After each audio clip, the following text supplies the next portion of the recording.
Hello everyone, so this is Ray and I will just be doing a quick video on the historical background of Jonah, Matthew 28 verses 16 to 20 and Colossians 3 verses 1 through 4. So we know that in Jonah, God gave Jonah specific instructions to go to the Ninevites and to let them know to repent, but he did not want God to be compassionate toward the Ninevites. And so he made the decision to be disobedient and head in the opposite direction to Tarshish. Reasons why we think he may have wanted to be disobedient was because he probably was afraid of the Ninevites because they were mean people, they were evil and they had evil intentions, and he just did not want God to be compassionate towards them because he didn't feel like they were deserving. In the book of Matthew, I imagine tensions were pretty high in Jerusalem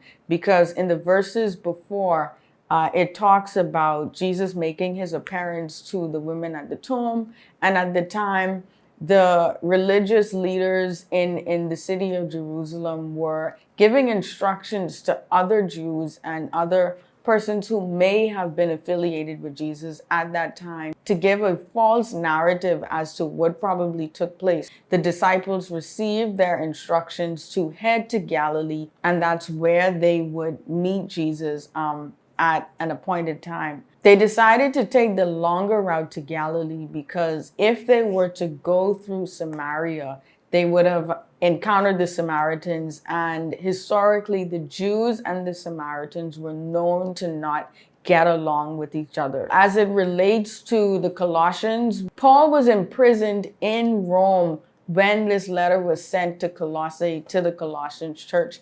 And basically what was taking place was there was a lot of heresy that was taking place, a lot of false doctrine that tried to lead the Colossian church, the people of Colossae, back into legalism and not embracing all of who Christ was, all of the sacrifices that he made for them, and the truth of who he is. One of the key emphasis that we want to make note of is that Jesus was Lord of all. He was 100% God and he was 100% human. So emphasis was placed on the truth that he is Lord of everything. He is Lord of creation, church, ministry, our walk with him, salvation, and our growth. He is also Christ in our lives and Christ of our love. And we are to extend that love to outsiders as well as believers. So again, this is the recap of the historical background of what took place in